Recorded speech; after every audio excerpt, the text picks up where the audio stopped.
The doctors said he'd never father a child, so the ruthless, impotent Korean crime lord stopped being careful, until one reckless night with a fearless Tanzanian dancer proved them all wrong.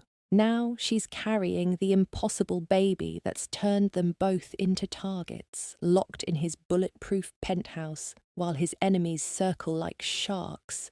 Because in his world, the woman carrying your miracle isn't your blessing, she's the weakness that gets you killed. And when armed men break through his defences, screaming threats about killing his heir, she's got seconds to decide if she'll die protecting a monster's heir or become a monster herself. By the way, family, if you enjoy these stories and want to support the channel, you can join as a member or send a super thanks, totally optional. Your support helps me post more for you. The bass from the speakers made the champagne glasses shake on every table. Rain hammered against the tall windows of Velvet Nights, the most expensive gentlemen's club in California. Thursday night meant the place was packed with men in expensive suits, all pretending they came here for the drinks.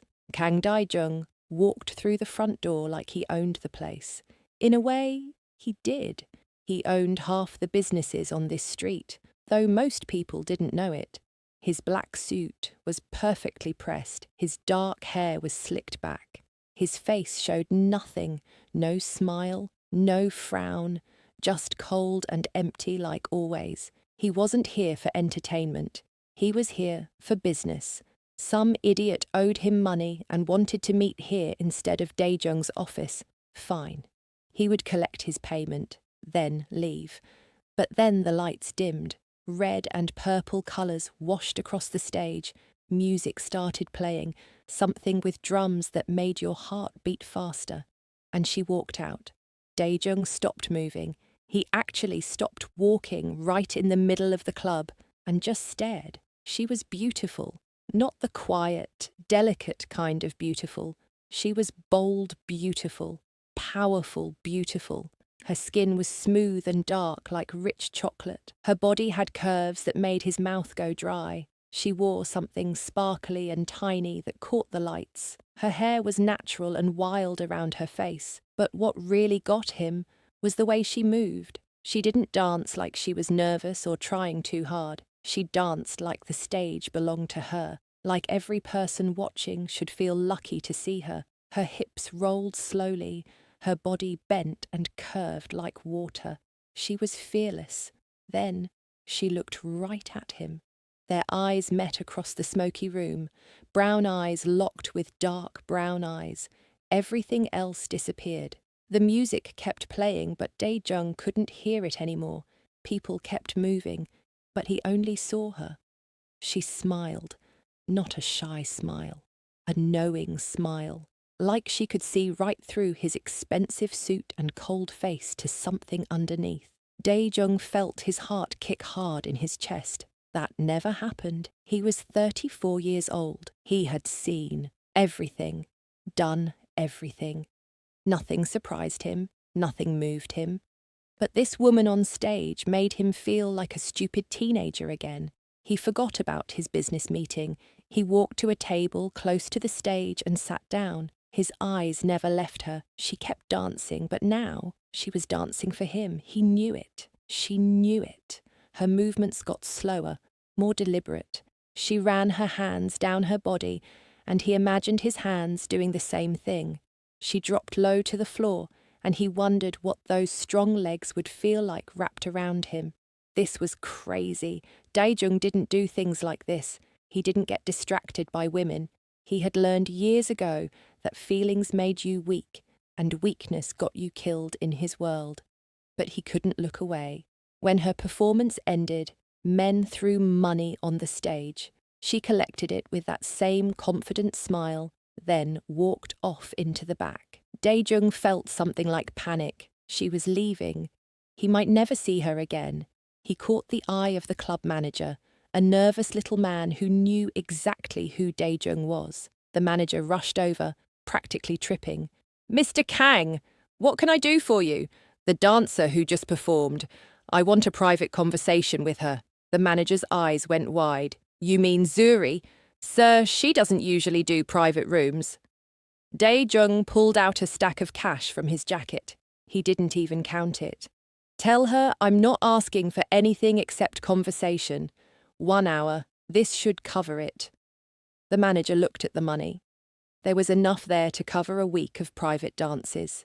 He grabbed it fast. I'll ask her right away, Mr. Kang. 10 minutes later, Dae-jung was sitting in a private room. It was small and decorated in red velvet. There was a couch, a small table, soft lighting. The music from outside was quieter here. The door opened, she walked in, and Dae-jung's breath actually caught. Up close, she was even more stunning. She had changed into a short black dress that hugged every curve. Her legs went on forever in tall heels, but it was her face that got him.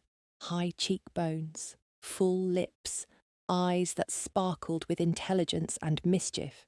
So you're the man who paid a ridiculous amount of money just to talk to me, she said. Her voice was smooth and rich with an accent he couldn't quite place.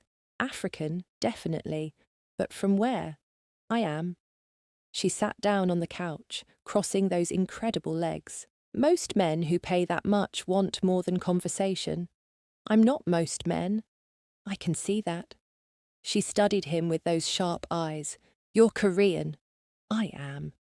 And you run something big and probably dangerous, based on how scared the manager looked when he said your name. Dae-jung felt his lips twitch, almost a smile. You're very observant. I have to be. It keeps me safe. She leaned back, completely relaxed. No fear at all. So, what does a powerful Korean man want to talk about with a Tanzanian dancer? Tanzania, he said. I thought so from your accent. You know African accents? I know many things, she laughed. It was a real laugh, bright and genuine. You're very serious. Do you ever smile? Not often. That's sad. Life is too short to be serious all the time. Dae-jung found himself leaning forward. What's your name? Your real name? Zuri. It means beloved in my language. And you?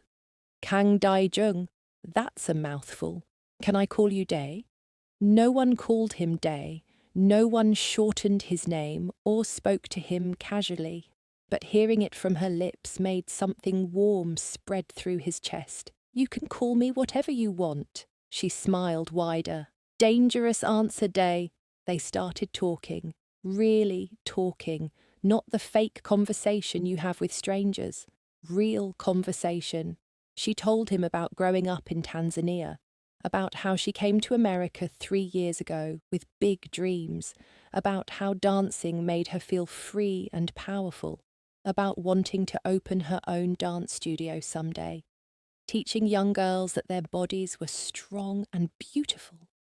He found himself telling her things he never told anyone, about feeling alone even when surrounded by people, about how his business world was cold and violent, about how doctors told him when he was 25 that he was infertile, that he would never have children. He didn't know why he shared that, maybe because she listened without judgment. That must have been hard, she said softly, being told you can't have something most people take for granted.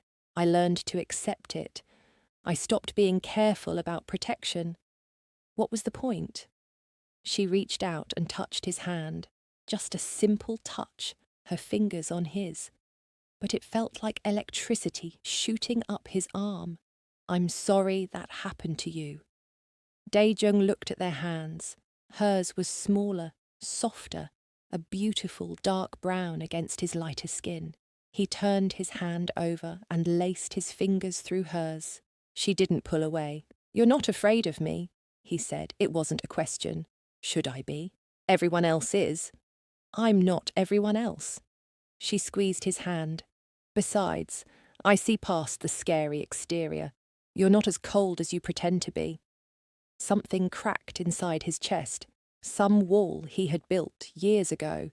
He stood up, still holding her hand, and pulled her to her feet.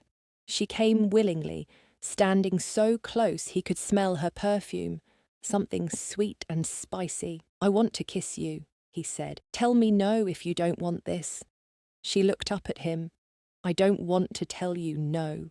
He kissed her, soft at first, testing. Her lips were full and soft. She tasted like mint and something sweet. Then she made a small sound in her throat and pressed closer, and the kiss exploded into something desperate. His hands went to her waist, feeling those curves he had been imagining, her arms wrapped around his neck. She kissed him back just as hard, her tongue sliding against his. Heat flooded through his body. They kissed like drowning people finding air, like they had been waiting their whole lives for this. His hands moved down to grip her hips. She pressed her body against his, and he groaned into her mouth when they finally broke apart, both breathing hard. Dae-jung's heart was pounding. He looked into her eyes and saw the same fire he felt. "I need to see you again," he said. "This was supposed to be just 1 hour. I don't care. I'll pay for more time. I'll buy the whole club if I have to." She laughed breathlessly. "That's excessive." "I don't do anything halfway." He pulled out his phone and showed her the screen. "This is my private number. I don't give this to anyone. Call me when you're ready. Tomorrow, the next day, whenever. But call me." She took her own phone from a small purse and typed in his number. "What if I don't call?" "You will."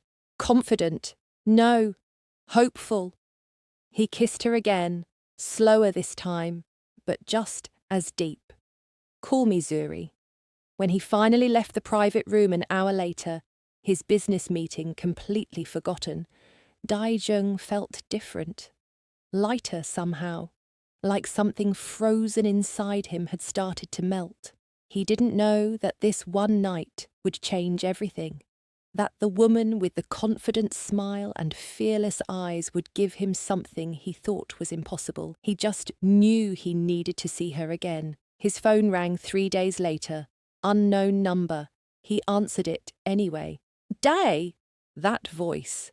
His heart actually jumped. "Zuri, I'm ready to see you again. But not at the club, somewhere private." He gave her his address without hesitation. "Come tonight.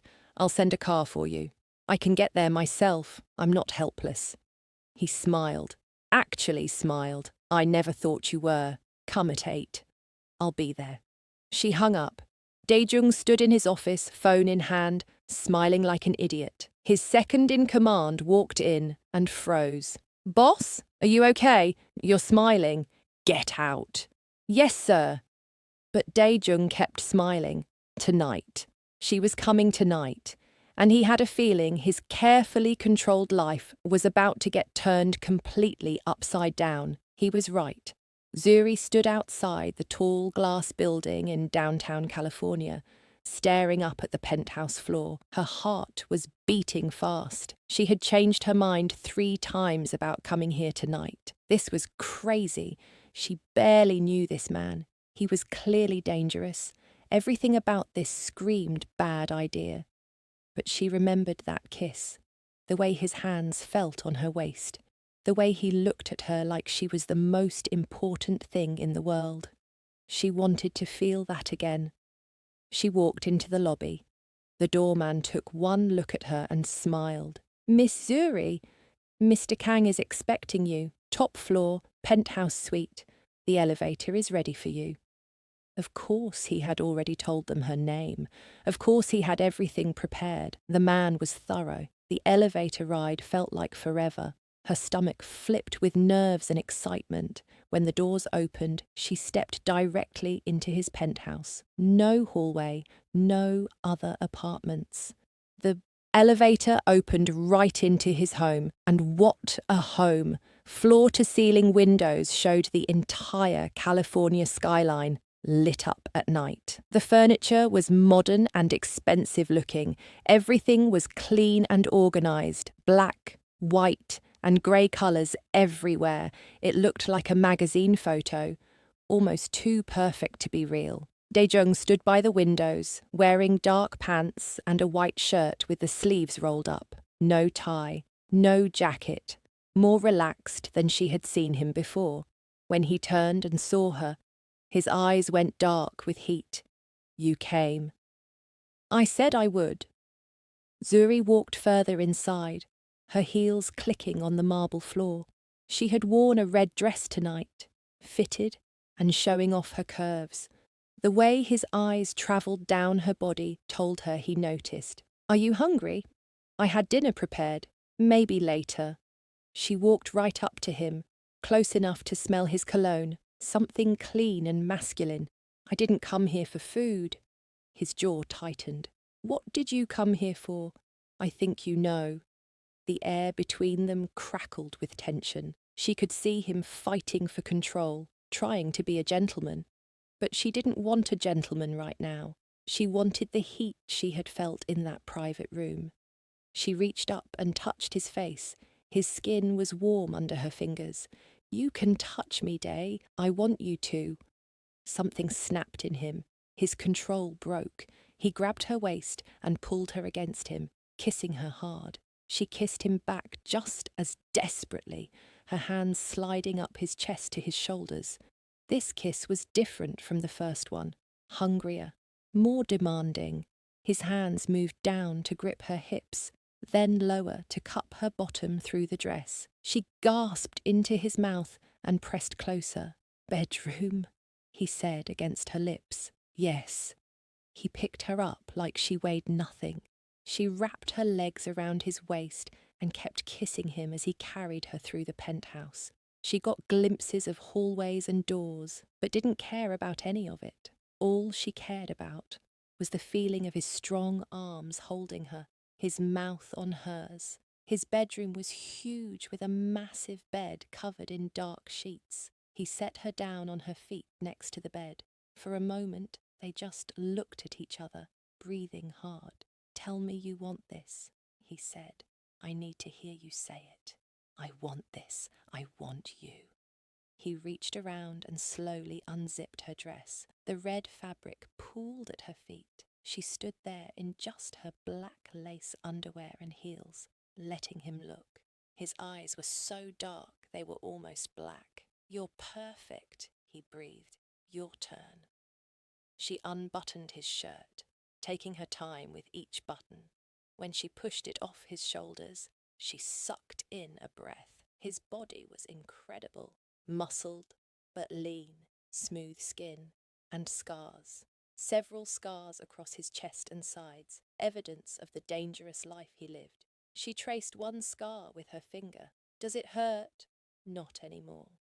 She leaned forward and kissed the scar. His whole body tensed. She kissed another one, then another, working her way across his chest, his hands tangled in her hair. "Zuri," he groaned. She looked up at him and smiled. Then she reached for his belt. What happened next was fire, pure fire. He laid her down on the bed and kissed every inch of her body. She had never felt anything like the way he touched her, like she was precious and desired all at once. His hands were rough from whatever violent work he did, but they were gentle on her skin. When he finally moved between her legs, she was already desperate for him. He took his time anyway, driving her crazy with his mouth and fingers until she was begging. "Please, Day, I need you." "I don't have protection," he said, breathing hard. "The doctors said I can't have children, so I stopped carrying it. I'm on birth control. And I trust you." She shouldn't trust him. She barely knew him. But somehow she did. He kissed her deep and slow as he pushed inside her. She gasped at the feeling. He was big, and it had been a long time for her. He stopped, letting her adjust. "Okay?" he asked against her lips.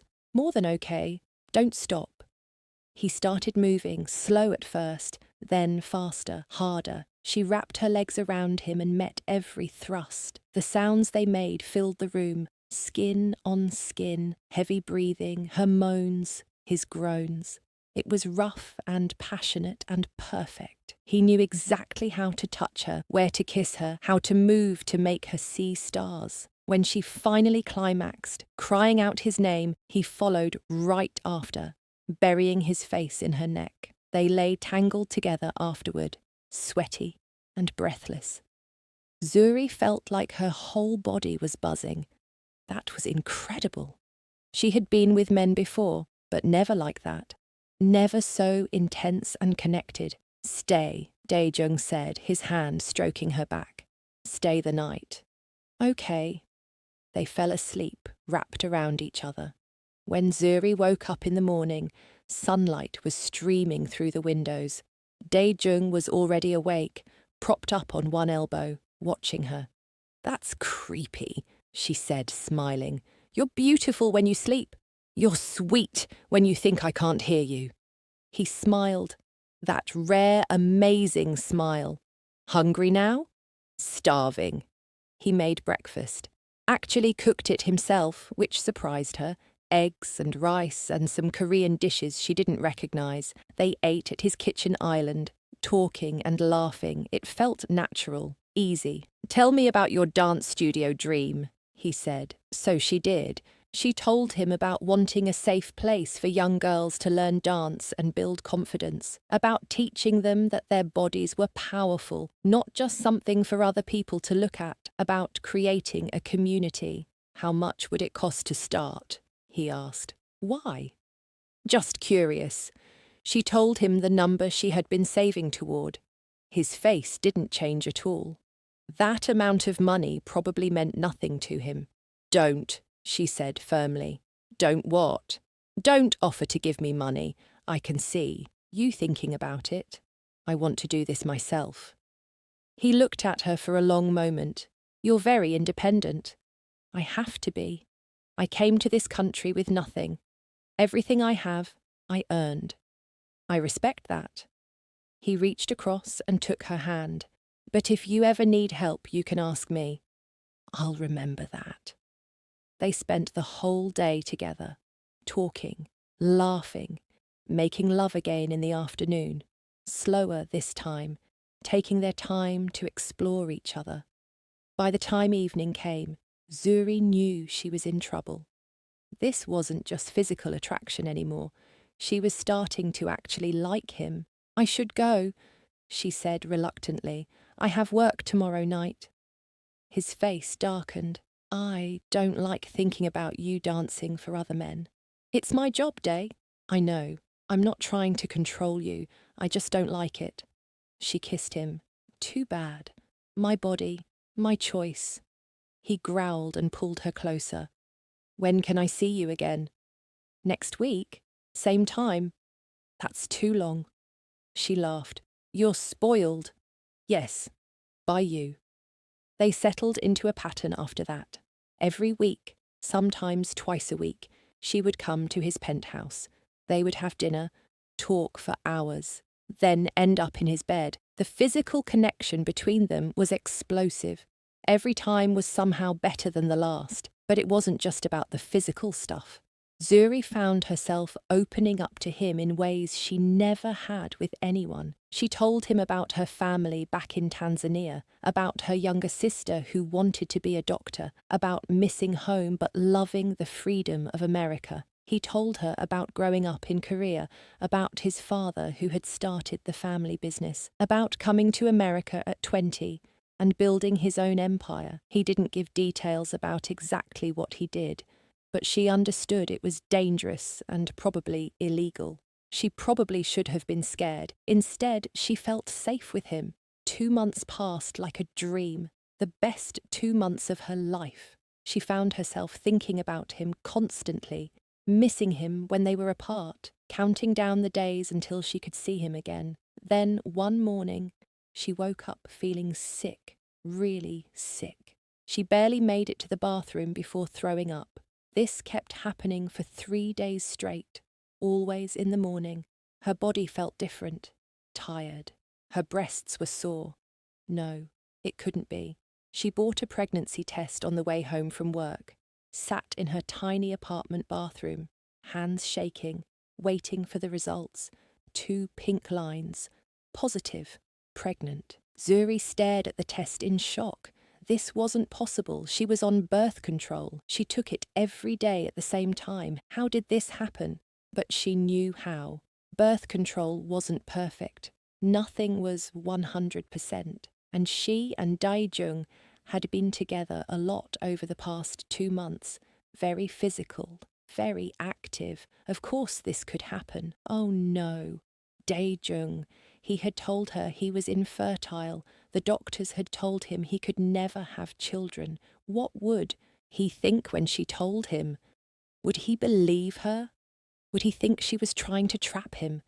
Would he accuse her of cheating?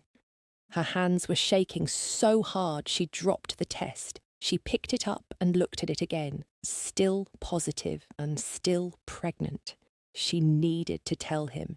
He deserved to know, but she was terrified. It took her 2 days to work up the courage to call him. Her voice shook when he answered. Zuri, what's wrong? I need to see you. Tonight. It's important. Come over right now. I'll send a car. No, I'll get there myself. The drive to his penthouse felt like the longest drive of her life. Her hands gripped the steering wheel tight. Her mind kept spinning. What if he didn't believe her? What if he got angry? What if he told her to leave and never come back? But she had to tell him. She had to. When she walked into his penthouse, he took one look at her face and pulled her into his arms. What's wrong? Tell me. She stepped back. She needed space for this. I have something to tell you, and you're probably not going to believe me, but I swear I'm telling the truth. His face went hard and serious. What is it? She took a deep breath. I'm pregnant. The words hung in the air between them. Daejung just stared at her. His face showed nothing. Complete blank. The silence stretched on forever. Say something, she whispered. That's not possible. I know what the doctors told you, but I'm pregnant. I took 3 tests, all positive. You're on birth control. It's not perfect. Nothing is 100%. Tears filled her eyes. I'm not lying. I'm not trying to trap you. I just thought you should know. He still didn't move, didn't speak, just stared at her with that blank face. Zuri felt her heart breaking. He didn't believe her. He thought she was lying or cheating or something. Then he laughed. It was a real laugh, deep and genuine and shocked. He actually bent over laughing, hands on his knees. She stared at him like he was crazy. Day, are you okay? He stood up straight, still laughing, and pulled her into his arms. I'm going to be a father. Me? The doctors said it was impossible, but I'm going to be a father. You believe me? Of course I believe you. He cupped her face in his hands. You wouldn't lie about this. And I know you haven't been with anyone else. This is a miracle, Zuri, an impossible miracle. Tears spilled down her cheeks. I was so scared you wouldn't believe me. Never. I believe you completely. He dropped to his knees in front of her and pressed his hands against her still flat stomach. There's a baby in there, our baby. She looked down at him, this powerful, dangerous man on his knees in front of her, touching her stomach with such gentle hands.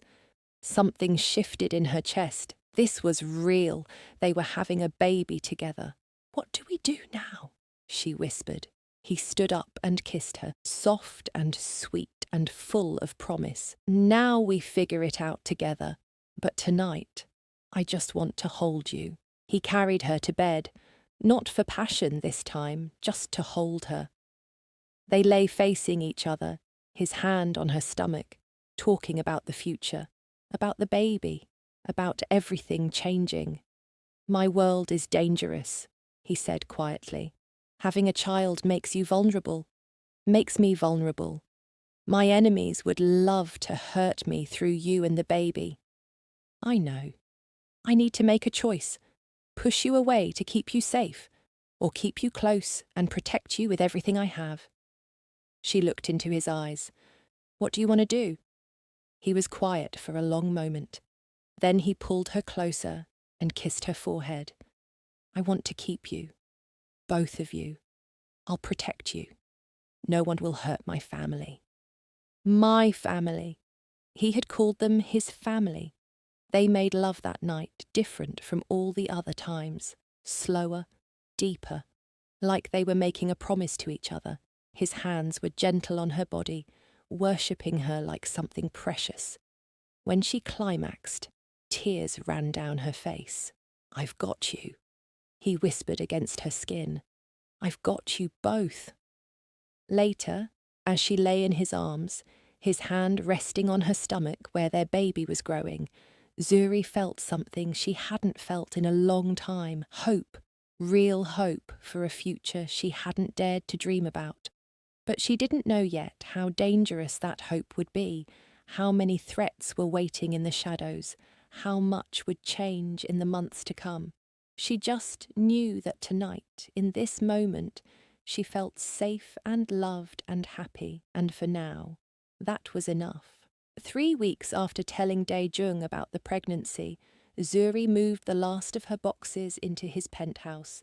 She looked around at her small collection of belongings, now sitting in his huge, expensive home. It felt strange, wrong almost. Stop overthinking, Dae-jung said from behind her. He wrapped his arms around her waist, his hands resting on her stomach. This is your home now, our home. It's just a lot of change very fast. Too fast. She turned in his arms. No, just different from what I imagined my life would be. He kissed her forehead. Better or worse? Different. Scary, but good. The past 3 weeks had been a whirlwind. First came the doctor's appointment, where they confirmed the pregnancy. 6 weeks along. The doctor had been shocked when Dae-jung explained his infertility diagnosis. Apparently, sometimes these things happened. Medical miracles, 1 in a million chance. But here they were. Then came the conversations about the future. Dae-jung had been firm about wanting her to move in with him. His penthouse was secure. He had cameras everywhere, security guards, safe. Her tiny apartment had none of that. For the baby's sake, she needed to be where he could protect her. Zuri had resisted at first. She liked her independence, her own space. But he was right. If his world was as dangerous as he said, their baby needed protection. So she agreed. She quit her job at Velvet Nights. Dae-jung had been thrilled about that part, though he tried to hide it. No more dancing for other men, he had said with satisfaction. You're a jealous man, Kang Dae-jung. Only when it comes to you. Now she lived in his penthouse full time. He had cleared out 3 closets for her clothes, given her access to all his accounts, told his security team that her word was law, same as his. He treated her like a queen. But sometimes, late at night, she heard him on phone calls speaking Korean in harsh tones, saw him leave the penthouse with that cold, dangerous look on his face, watched him come back hours later with tension in his shoulders. She knew he was dealing with his business, the illegal, violent business he ran. She never asked details. Maybe she should have, but part of her didn't want to know, didn't want to think about the man she loved doing terrible things. Yes, loved. She had admitted it to herself a week ago. She was in love with Kang Dae-jung, completely, totally in love, which was terrifying because she still barely knew him. But the heart didn't care about logic. I have a meeting tonight, Dae-jung said, pulling her from her thoughts. Business. It might run late. Okay. Sung-ho will be here, and 2 guards downstairs. You'll be safe. Sung-ho was his second in command, a serious man in his 40s who barely smiled, but he was loyal to Dae-jung and, by extension, protective of Zuri. I'll be fine. I'm just going to unpack and watch movies. Dae-jung tilted her face up and kissed her, deep and thorough. I'll be back as soon as I can. Call me if you need anything. I will. After he left, Zuri spent hours unpacking and organising, making this space feel like hers too. She hung up her clothes next to his expensive suits, put her books on his empty shelves, added her colourful throw pillows to his boring grey couch. By 9 o'clock, she was exhausted. Pregnancy made her so tired. She changed into comfortable pyjamas and settled on the couch with a blanket. But she couldn't focus on the TV. Her mind kept wandering. What was she doing? She was pregnant with a gangster's baby, living in his penthouse, completely dependent on him. This was crazy. Her sister back in Tanzania would lose her mind if she knew. Her sister? Oh no. She hadn't told her family yet about the baby, or about Daejung. What would she even say? Hi, family. I'm pregnant by a Korean man I barely know who runs some kind of criminal empire. They would freak out. Her phone rang. Unknown number. She almost didn't answer, but something made her pick up. Hello? Is this Zuri? A woman's voice, cold, speaking English with a heavy Korean accent. Yes. Who is this? I am Kang Seo-yeon, Daejung's mother. Zuri sat up straight, her heart pounding. His mother. How did she get this number? How did she even know about Zuri? Mrs. Kang, hello. I hear you are pregnant with my son's child.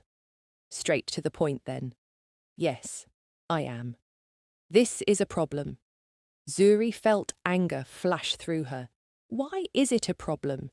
You are not suitable. You are a dancer, a foreigner, not Korean. My son needs a proper wife from a good Korean family. Your son chose me. My son is being foolish. This pregnancy is convenient for you, a way to trap a rich man. Zuri stood up, her hands shaking with rage.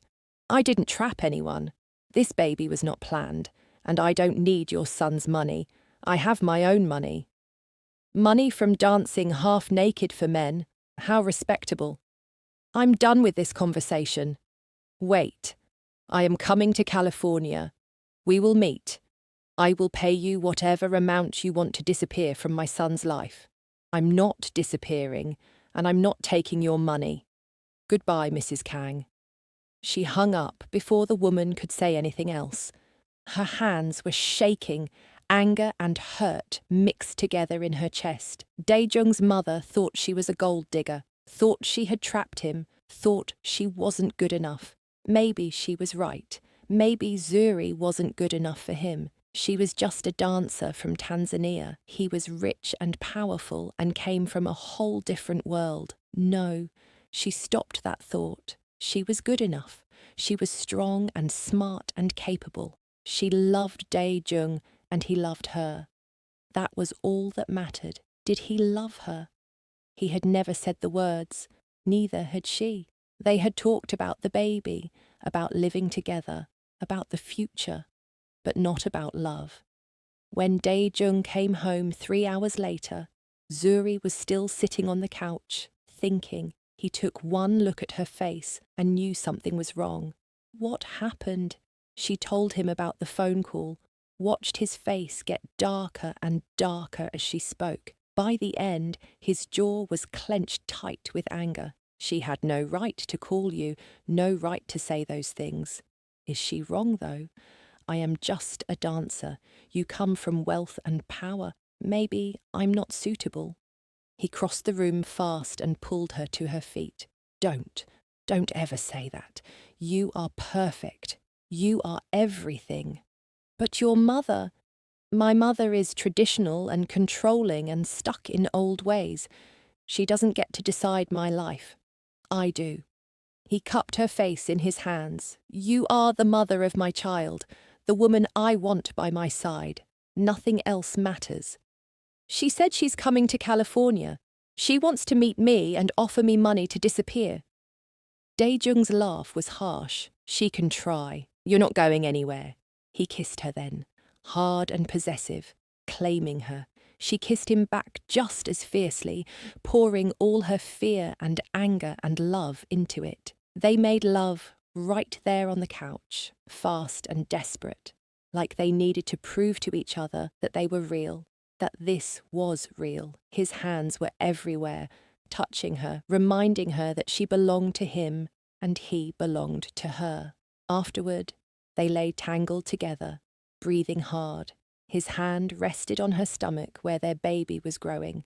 She was 8 weeks now, still no real bump yet, but things were changing. Her breasts were bigger, her body felt different. "I need to tell you something," Daejung said quietly. "What?" "My business. It's not legal. You probably guessed that. I run operations that involve money laundering, protection services, some smuggling. I've hurt people, killed people who threatened me or my organization." Zuri tensed. She had known it was bad, but hearing him say it out loud made it real. "Why are you telling me this now?" "Because you need to know what you're getting into. My enemies will come after you and the baby to get to me. You'll have guards following you everywhere. You'll never be completely safe. This life I'm offering you is dangerous. Are you trying to scare me away? I'm trying to be honest. I want you to stay. I want to build a life with you and our child, but you need to understand what that means." She was quiet for a long moment. Then she took his hand and placed it firmly on her stomach. "I'm scared.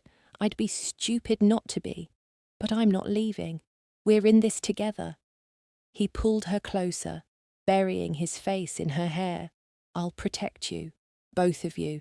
I swear it. I know you will." They fell asleep like that, wrapped around each other. But Zuri's dreams were troubled. She dreamed of his mother's cold voice, of faceless enemies in the shadows, of danger she couldn't see coming. She woke up suddenly in the middle of the night. Daejung was still asleep beside her, his arm heavy across her waist. She watched him sleep, this dangerous man who was going to be the father of her child. What was she doing? This was insane. She should leave, pack her bags and go back to Tanzania, raise this baby far away from gangs and violence and disapproving mothers. But even as she thought it, she knew she wouldn't, because she loved him, because he looked at her like she hung the moon, because when he touched her stomach and talked to their baby in Korean, she saw a future worth fighting for. She just had to hope that future didn't get them all killed. The next morning, Daejung had already left for work when Zuri woke up. There was a note on his pillow. "Had to handle something. Sung-ho is downstairs. I'll be back for dinner. I love you." She stared at those last 3 words, "I love you," written in his harsh handwriting on a simple note. Her heart squeezed tight. He loved her. He actually loved her. She pressed the note to her chest, smiling like an idiot. Then she got up to face whatever came next. His mother was coming to California.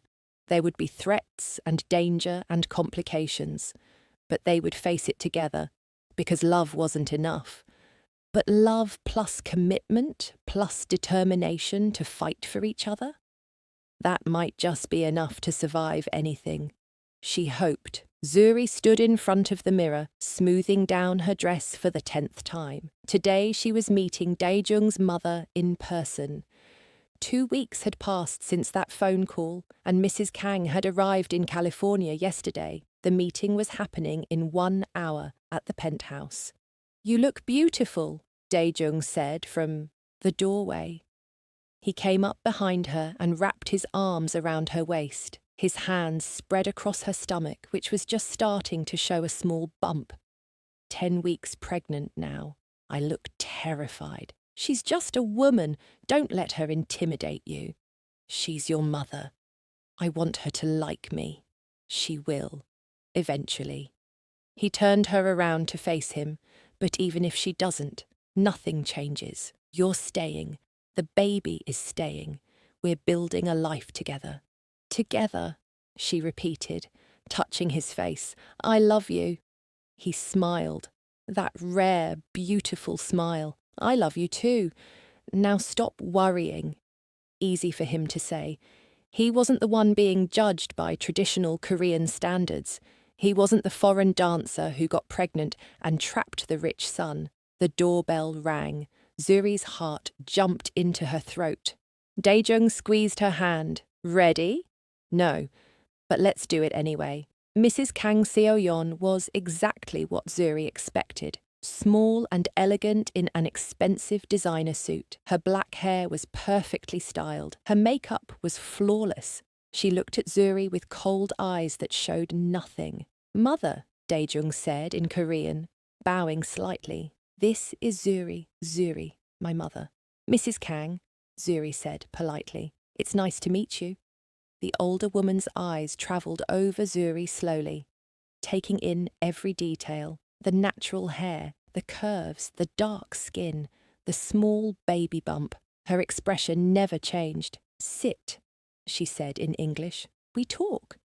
They sat in the living room. Zuri felt like she was on trial. Mrs. Kang sat across from them, back straight, hands folded. Perfect posture, perfect control. So, Mrs. Kang said, you carry my grandchild. Yes, ma'am. Daejung says this baby is miracle.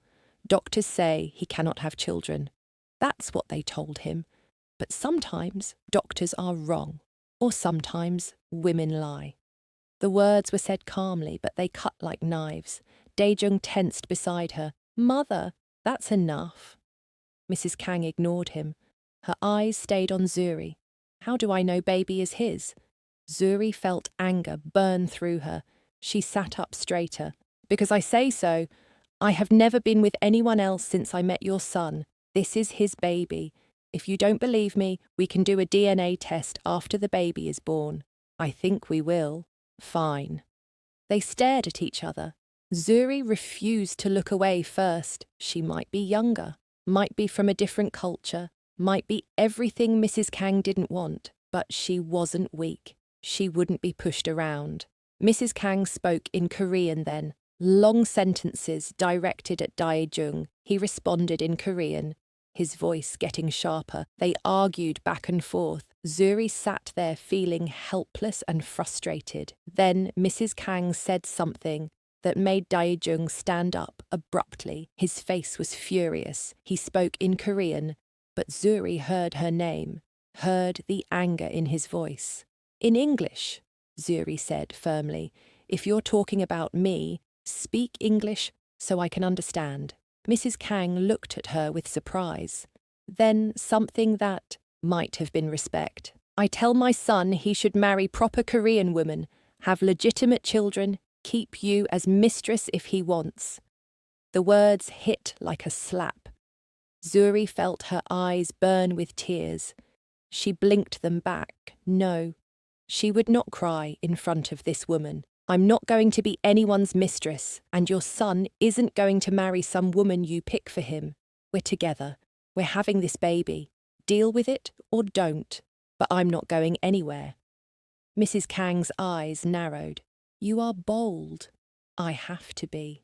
The world doesn't give anything to women who stay quiet. More Korean from Mrs. Kang. Daejung answered, but his voice was calmer now. They went back and forth. At one point, Mrs. Kang actually looked at Zuri with something other than coldness. Maybe curiosity. My mother wants to know about your family, Daejung translated, about where you come from. So Zuri told her about growing up in Tanzania, about her parents who died when she was young, about raising her younger sister, about working hard, saving money, coming to America to build a better life, about wanting to open a dance studio to help young girls find confidence and strength. Mrs. Kang listened without expression.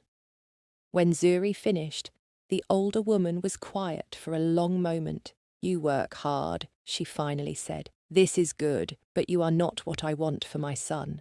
I know, but I'm what he chose. Choice is not always enough. It is for us. Mrs. Kang stood up. The meeting was apparently over. Daejung walked her to the elevator. Zuri stayed on the couch, hands shaking. She had survived, barely, but she had stood her ground.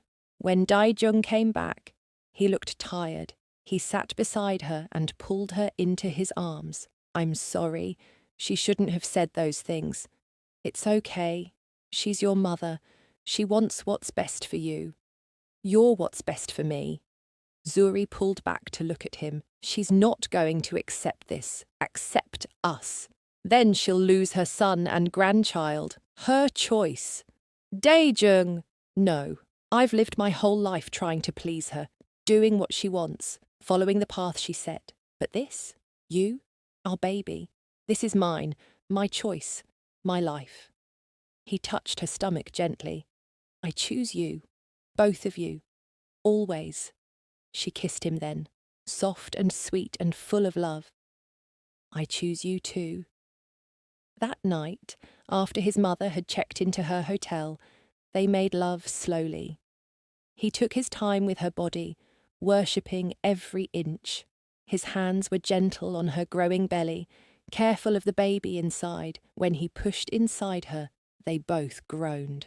I love you, he said, moving slowly. I love you so much. Show me, she breathed. So he did, over and over, until they were both exhausted and satisfied, and completely connected. The next 2 weeks were tense. Mrs. Kang stayed in California, showing up unexpectedly at the Penthouse, always watching, always judging. Zuri felt like she was constantly being tested, but something started to shift. One day, Mrs. Kang brought Korean food she had cooked. Baby needs proper nutrition, she said stiffly. The food was delicious.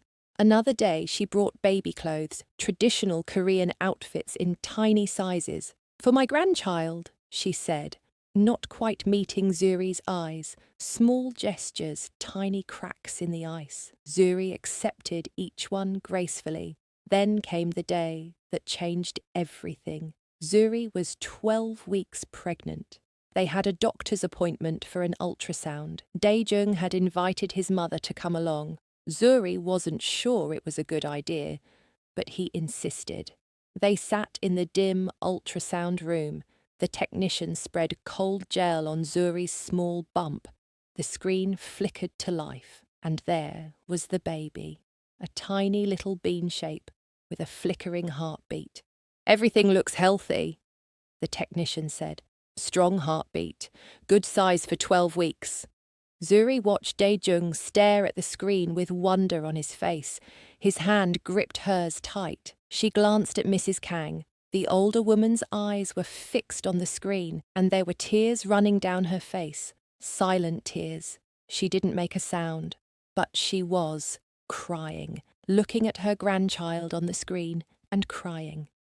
After the appointment in the parking lot, Mrs. Kang stopped them. I see baby now, she said quietly. Real, not just idea. Real baby. She looked at Zuri, really looked at her for the first time. You take care of my grandchild. With my life, Zuri promised. Mrs. Kang nodded slowly. Then, maybe we'd try. It wasn't acceptance, not complete, but it was a start. Zuri felt hope bloom in her chest. Over the next weeks, things got better.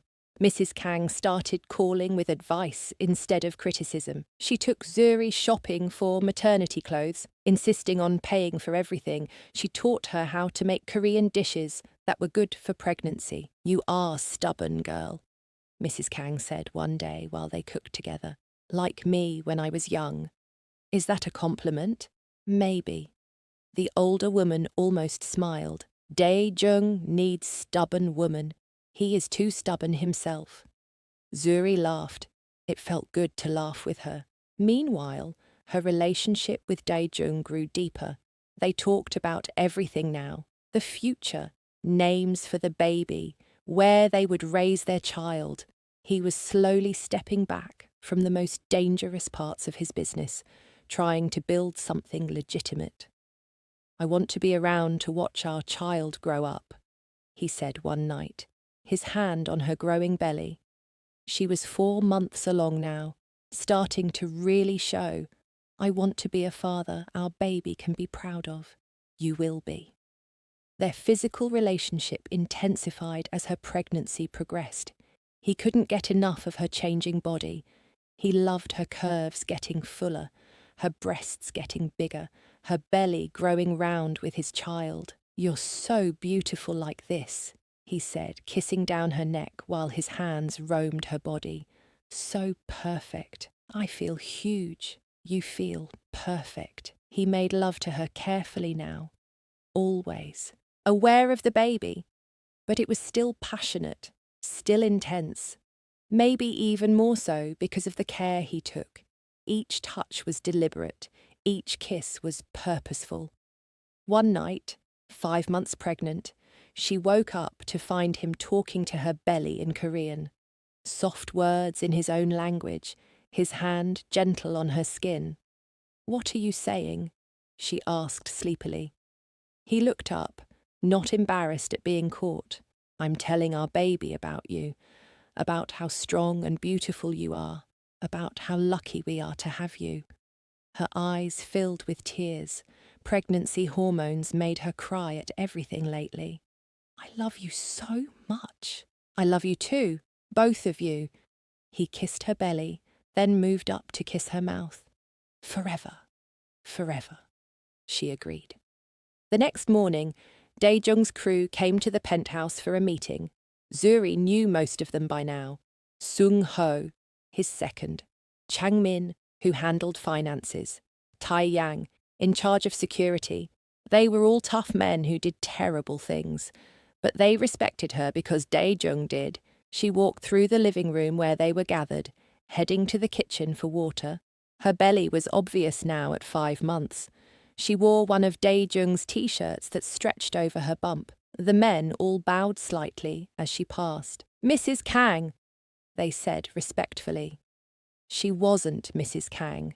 They weren't married, but the crew had started calling her that anyway. Daejung's woman, the mother of his child. That made her family untouchable. In the kitchen, she heard them talking in the living room. Korean mixed with English. Something about a shipment, a rival group causing problems. Then Daejung's voice, sharp and cold. "Handle it. I don't care how, just keep it away from my home, away from her." Her, Zuri touched her belly. She had become his priority, above business, above money, above everything. That night, after his crew left, she confronted him. "Your business is getting dangerous again. It's always dangerous. More than usual. I heard you talking." He sighed and pulled her close. "There's a group from Detroit trying to move in on my territory. They're testing boundaries, seeing how far they can push." "What are you going to do?" "Push back, hard. Make an example." His hand covered her belly. "But I'm being careful. Nothing will touch you and the baby. What if something happens to you?" "It won't." "Daejung." He kissed her to stop the words. "Trust me, I've survived this long. I'm not going anywhere." She wanted to believe him. She tried to, but fear lived in her chest now, cold and heavy. 2 days later, she found out she was having a boy. The ultrasound tech showed them the evidence, clear as day. A son. Daejung cried. Actually cried, tears running down his face as he stared at the screen. "A son," he whispered in Korean. "I have a son." That night, he made love to her so tenderly. Tears were still in his eyes. "Thank you," he kept saying. "Thank you for giving me this miracle. We made him together." She reminded. "Him." "Yes, together." He kissed her belly. "Our son." They chose a name that night, something that worked in both Korean and English, something strong, something that meant hope and new beginnings. Life was good, perfect almost. His mother had warmed up to her, the baby was healthy.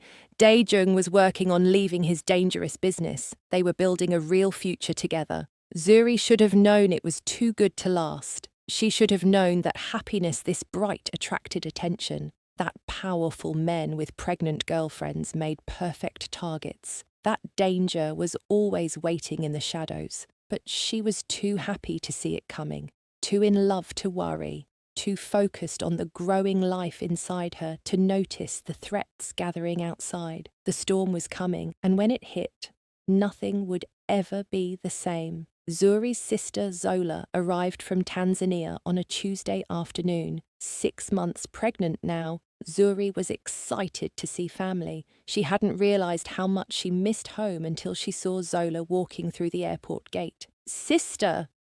Zola ran forward and hugged her carefully, aware of the belly between them. Then she stepped back and stared. "You're huge!" "Thanks a lot," Zuri laughed. "You look good." Zola was 2 years younger, 24, to Zuri's 26. She was studying to be a nurse back home, saving every penny. This trip had probably cost her months of savings. They talked non-stop in the car ride back to the penthouse, about family back home, about Zola's studies, about the pregnancy. Zuri told her everything. Well, almost everything. She left out the details about Daejung's business, but Zola wasn't stupid. The second she walked into the luxury penthouse, with its expensive furniture and floor-to-ceiling windows, her eyes went wide. "What does this man do for money?" she asked in their language. "Business, import and export." "What kind of import and export?" Before Zuri could answer, Daejung came home. He walked in wearing a dark suit, looking powerful and dangerous. When he saw Zola, his face softened slightly. "You must be Zuri's sister. I'm Daejung." He held out his hand. Zola shook it, but her expression was wary. "Zola, nice to meet you." They had dinner together that night. It was awkward. Zola kept staring at Daejung like he was a puzzle she was trying to solve. Daejung was polite, but quiet. Zuri tried to keep conversation flowing, talking about nothing important. After dinner, when Daejung excused himself to take a business call, Zola grabbed Zuri's arm. "We need to talk, alone." They went to the guest room where Zola was staying. As soon as the door closed, her sister exploded. "Are you crazy? This man is a gangster. Keep your voice down." "I'm serious, Zuri. I can see it. The guards downstairs. The way people look at him with fear. The phone calls in the middle of dinner." Zola gripped her hands. "What have you gotten yourself into?" Zuri sat on the bed heavily. "It's complicated." "Complicated? You're pregnant with a criminal's baby. This is not complicated. This is dangerous." "I love him." "Love?" Zola's voice went high. "You barely know him. You got pregnant and now you're trapped." "I'm not trapped. I chose this. I chose him." "Then unchoose. Come back to Tanzania with me. We'll raise the baby together. You don't need this man or his blood money." Zuri felt tears burn her eyes. "I can't leave him." "Why not?" "Because I love him. Because he loves me and our baby. Because he's trying to be better, to build a legitimate business. Because when he looks at me, I feel like the most important person in the world." Zola sat beside her, taking her hand. "Sister, I'm scared for you. Men like him, they don't change. They bring danger everywhere they go. What if something happens to you? Or the baby? He protects us. He would die before letting anyone hurt us. That's what I'm afraid of. Him dying, and you being left alone with a baby in a foreign country." They sat in silence for a moment.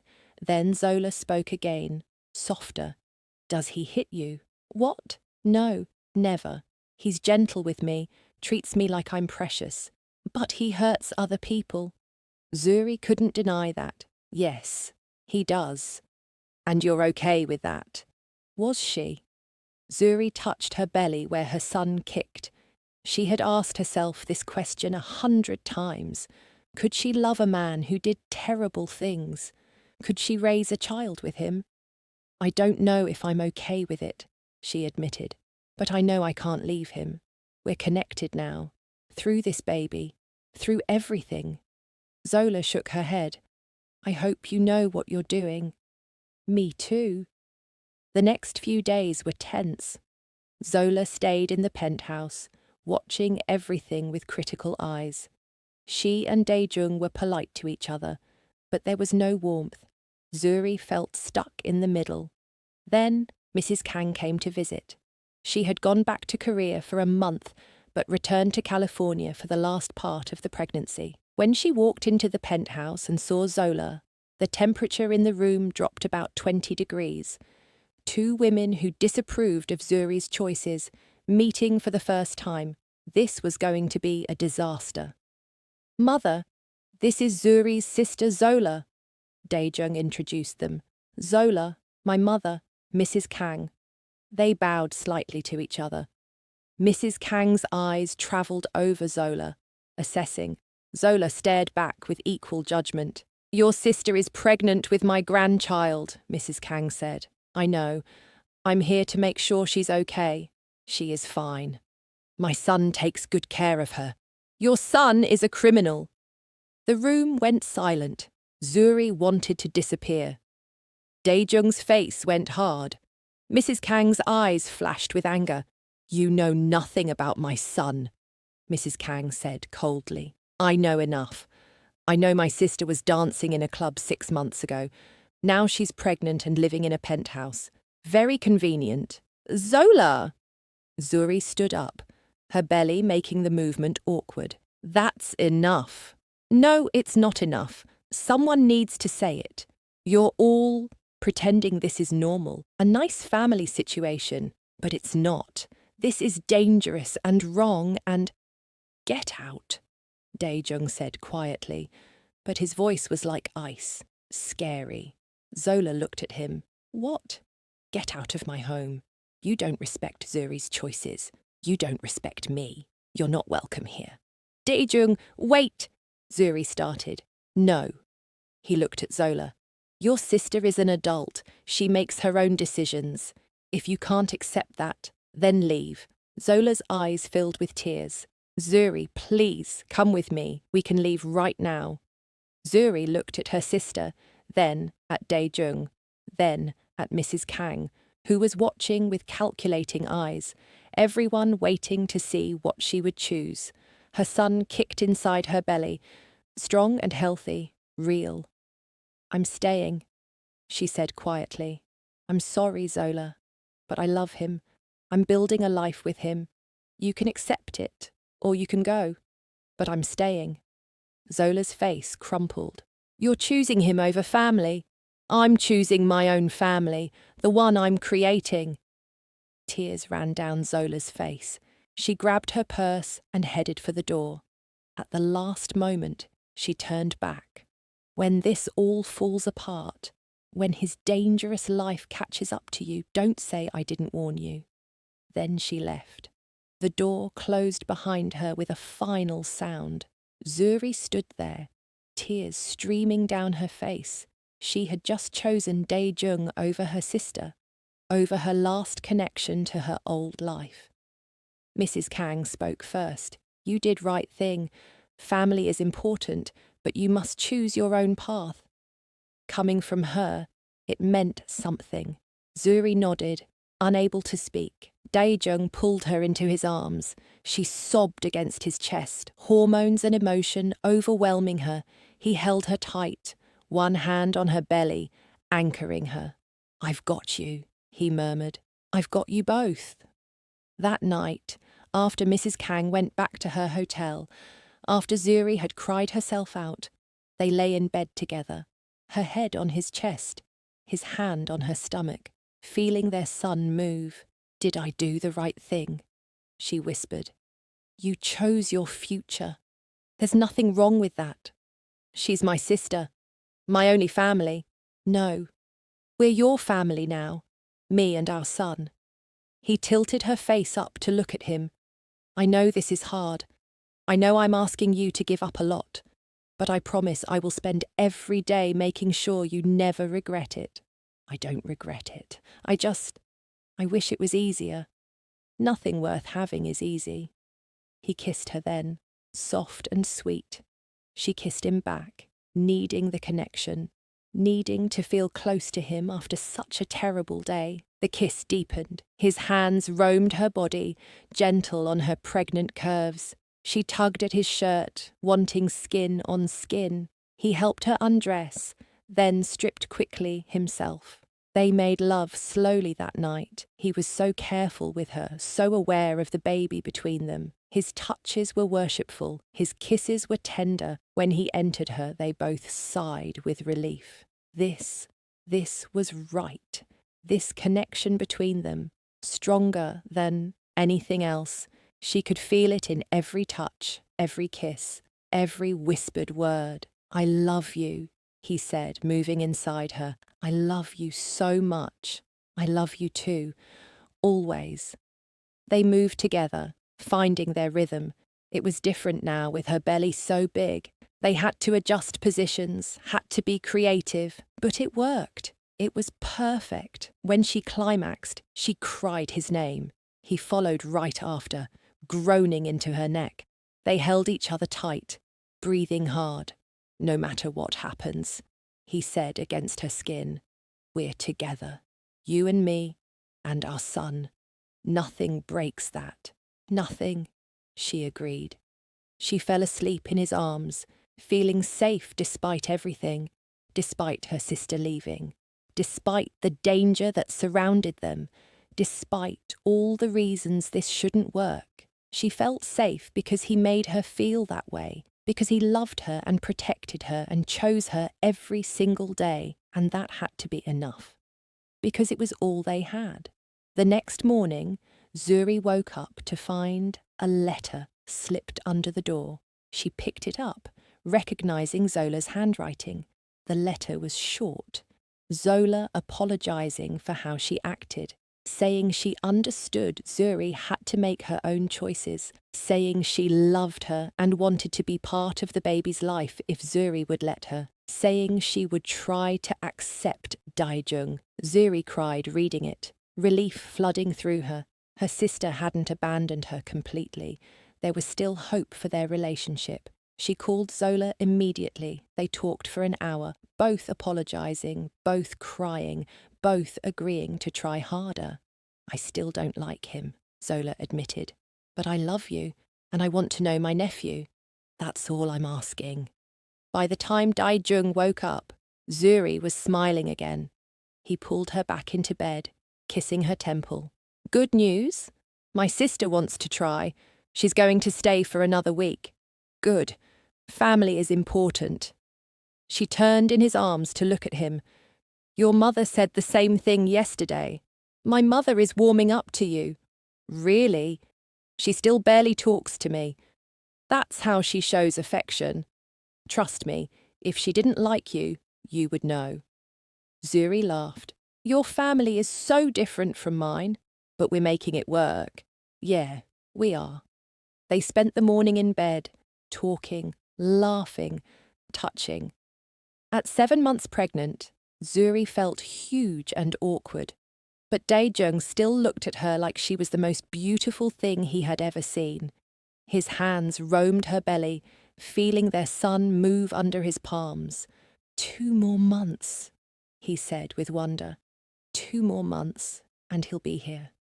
"Are you ready?" "No, but I don't think anyone is ever really ready for a baby." "Probably not." He kissed her belly, speaking Korean to their son. The same words he said every morning and every night. Zuri didn't know exactly what he was saying, but the love in his voice was clear. "Teach me," she said suddenly. "Teach me Korean. I want to understand when you talk to him." His eyes lit up. "You want to learn?" "Yes. He should grow up knowing both his cultures, both languages, and I should be able to talk to your mother properly. My mother will love that." So they started lessons that day. Simple words and phrases. Daejung was patient, repeating things until she got them right. She was terrible at it, stumbling over the unfamiliar sounds, but she kept trying. By the end of the week, she could say basic greetings, could tell Mrs. Kang good morning and thank you. It wasn't much, but it was a start. Mrs. Kang's face the first time Zuri greeted her in Korean was priceless. Shock, then something soft that might have been pride. "You learn for baby," Mrs. Kang said. "I learn for all of us, for our family." Mrs. Kang nodded slowly. "Good. This is good." Later, Zola pulled Zuri aside. "I'm still worried, but I can see he really loves you, and you love him. So I'm going to try to be supportive. Thank you. That means everything. Just promise me you'll be careful, that you'll keep yourself and my nephew safe. I promise." That night, with both their families tentatively accepting their relationship, Zuri felt hopeful, like maybe they really could make this work, like maybe love was enough after all. She didn't know that danger was already coming, that enemies were already planning, that their happiness was about to be tested in the worst way possible. She just knew that tonight, in this moment, she was loved and safe and building a future with the man she adored. And for tonight, that was enough. The attack came on a Wednesday night when Zuri was 7 months pregnant. Daejung had left for a meeting an hour earlier. He had kissed her goodbye, his hand lingering on her round belly, making her promise to call if she needed anything. "I'll be back by 10, he said. "Sung-ho and 2 guards are downstairs. We'll be fine. Go." She spent the evening reading baby books and folding tiny clothes. Her son kicked constantly now, strong and active. She talked to him while she worked, telling him stories about Tanzania, about his father, about the life they were building. At 9:30, she heard a noise, a crash from downstairs, then shouting, then gunshots. Zuri's blood went cold. She grabbed her phone and ran to the panic room Daejung had shown her months ago. A hidden door in the bedroom closet. She slammed it shut behind her and locked it, hands shaking. She called Daejung. It rang twice before he answered. "Zuri, what's wrong?" "Someone's in the penthouse. There were gunshots. I'm in the panic room, but I don't know." "Stay there. Don't open the door for anyone except me. I'm coming." More gunshots. Closer now. Men shouting in English and another language. They were looking for her. She heard them enter the bedroom, heard furniture being thrown, heard them tearing apart the closet. They found the panic room door and started banging on it. "Come out!" a man's voice. Harsh, American accent. "We know you're in there. We just want to talk." Zuri, pressed back against the wall, one hand on her belly. Her son was kicking frantically, sensing her fear. She tried to calm her breathing. The door was reinforced steel. They couldn't get through it. She was safe. She had to believe that. The banging got louder.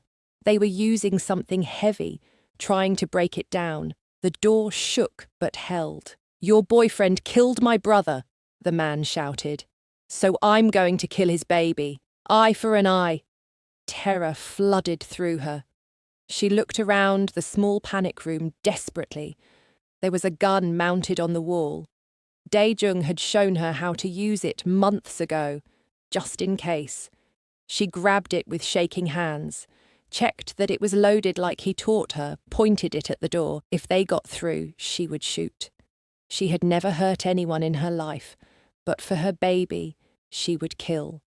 More gunshots from somewhere else in the penthouse, then silence, then running footsteps, then Daejung's voice, sharp and commanding. "Clear the perimeter! Find them all! No one leaves alive!" The banging on the panic room stopped. She heard bodies hitting the floor. More gunshots, men screaming, the sounds of violence that made her want to cover her ears. Then Daejung's voice again, right outside the door. "Zuri! It's me! You're safe! Open the door!" She unlocked it with trembling hands. The door swung open and there he was, alive, unhurt. But his face was terrifying. Cold rage like she had never seen. There was blood on his hands and suit, not his blood. He took one look at her face, at the gun in her hands, at the way she was shaking, and pulled her into his arms. "I've got you. You're safe. Both of you are safe. She dropped the gun and clung to him, sobbing. Her whole body shook. Her baby kicked desperately inside her. She couldn't catch her breath. Breathe, Dae-jung said, rubbing her back. Just breathe. It's over. But it wasn't over. She could see bodies on the floor outside the bedroom, could smell blood and gunpowder, could hear his men moving through the penthouse, cleaning up evidence. I thought they were going to kill us, she whispered. They said they wanted to kill our baby. His arms tightened around her. No one is going to touch you. I'm going to end everyone who even thought about hurting you. There was a promise in his voice, dark and final. She should have been horrified, should have pulled away from a man capable of such violence. Instead, she held him tighter because he was her protection, her safety. The wall between her baby and the monsters in the world. Sung-ho appeared in the doorway, his face grim. He spoke in Korean. Dae-jung responded, his voice hard. They went back and forth. Then Dae-jung nodded. I need to handle something, he told Zuri. Sung-ho will stay with you. I'll be back in a few hours. Where are you going? To make sure this never happens again. She understood what that meant. He was going to kill people. The men who attacked them, maybe more. He was going to war. Be careful, she said. He cupped her face in his bloody hands. I will come back to you. I promise. He kissed her hard, then left. Sung-ho stayed near the door while other men finished cleaning.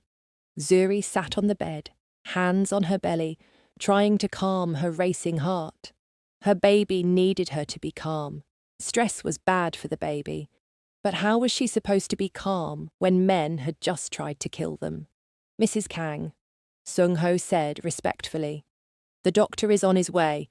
Boss wants to make sure you and baby are healthy. She nodded numbly. The next hours passed in a blur. The doctor came and checked her and the baby. Everything was fine physically, but her blood pressure was high from stress. He gave her something mild to help her relax, safe for pregnancy. Mrs. Kang arrived, summoned by Dae-jung. She took one look at Zuri's face and pulled her into an unexpected hug. You are safe now, the older woman said. My son will protect you. He will destroy anyone who threatens his family. Zuri fell asleep sometime after midnight, exhausted from fear and adrenaline. When she woke up hours later, dawn was breaking. And Dae-jung was there. He sat in a chair by the bed, watching her sleep. He had showered, changed clothes, but she could see the darkness in his eyes, the evidence of what he had done. Is it over? She asked quietly. Yes, the Detroit group who came after you. They're gone. All of them. You killed them. Yes. She should have felt something. Horror, disgust, fear. But all she felt was relief. They couldn't hurt her baby now. They couldn't hurt her family. Come to bed, she said. He stripped down to his boxers and climbed in beside her. She turned into his arms, pressing as close as her belly allowed. His hands went immediately to her stomach, checking that their son was still moving. I'm so sorry, he said. This is my fault. I brought this danger into your life. Stop. We're safe. You kept us safe. I should have been here. You came. That's what matters. She took his face in her hands. I knew you would come. I never doubted it. He kissed her desperately, like he needed to prove to himself that she was really okay. She kissed him back just as hard. I need you, he said against her lips. I need to feel that you're alive, that you're here. She understood. After facing death, after violence and fear, they needed to reconnect, needed to feel alive. They made love with desperate urgency, not careful or gentle like usual, rough and intense, claiming each other, proving they had survived. He took her from behind, one hand on her hip, the other on her belly, protecting their son even now. She braced herself against the headboard. meeting his thrusts. It was primal and raw, and exactly what they both needed. When they climaxed together, she cried out his name. He groaned into her neck, holding her tight. They collapsed together, breathing hard. "I can't lose you," he said. "I can't lose either of you." "You won't. We're here. We're okay." But she knew something had changed. The attack had made the danger real, not theoretical anymore, real. Men had come into their home trying to kill her and their baby. That couldn't be forgotten or ignored. "What happens now?" she asked. "Now I make sure it never happens again. I'm pulling back from all the dangerous operations, focusing on legitimate business. I have enough money, enough power. I don't need the risk anymore." "Really?" "Really. You and our son are more important than any business. I'm choosing you. I'm choosing this life." She turned in his arms to look at him. "You mean it?" "I swear it. I'm done risking you, done bringing danger to our door. From now on, I protect what matters." She kissed him softly. "I love you. I love you too. Both of you. More than anything." They stayed in bed all day, just holding each other, talking, planning, rebuilding the sense of safety that had been shattered. Mrs. Kang came by in the afternoon. She brought soup and sat with them. Didn't say much, just her presence was comforting. Over the next week, things slowly returned to normal. New security was installed. More guards hired. The penthouse became a fortress. But Zuri wasn't afraid anymore. She had faced the worst and survived. Her baby was safe. Her man was committed to her. They were building something strong enough to weather any storm. One night, 2 weeks after the attack, Dae-jung came to bed with something in his hand, a small box. "What's that?" she asked. He opened it. Inside was a ring, simple and beautiful, a diamond that caught the light. "Marry me," he said. "Not because of the baby or because we should, but because I love you. Because I want you as my wife. Because I want to build a forever with you." Tears filled her eyes. Yes, I'll marry you." He slid the ring on her finger. Then he kissed her, soft and sweet and full of promise. They made love again that night, slow and tender, celebrating their future, their family, their love. 8 months pregnant now. Her belly was huge. But Dae-jung still worshipped every inch of her body, still made her feel beautiful and desired and cherished. "1 more month," he said, his hand on her belly. "1 more month, and we get to meet him." "I can't wait." "Neither can I." They fell asleep, tangled together, safe, loved, ready for whatever came next, because they had survived the worst, and they had survived it together. That had to mean something. That had to be worth everything. And it was. It really was. 3 weeks later, at 8 in the morning on a sunny Saturday, Zuri's water broke. She was standing in the kitchen making breakfast when she felt the gush of liquid. She looked down at the puddle on the floor in shock. "Dae-jung!" He came running from the bedroom, half-dressed. "What's wrong?" "My water just broke. The baby is coming." His face went pale. For a man who faced violence without flinching, the thought of childbirth apparently terrified him. "But you're only 37 weeks. It's too early." "It's fine. The doctor said 37 weeks is term. The baby is ready." Okay. We need to go to the hospital. Where's your bag? Did you pack a bag?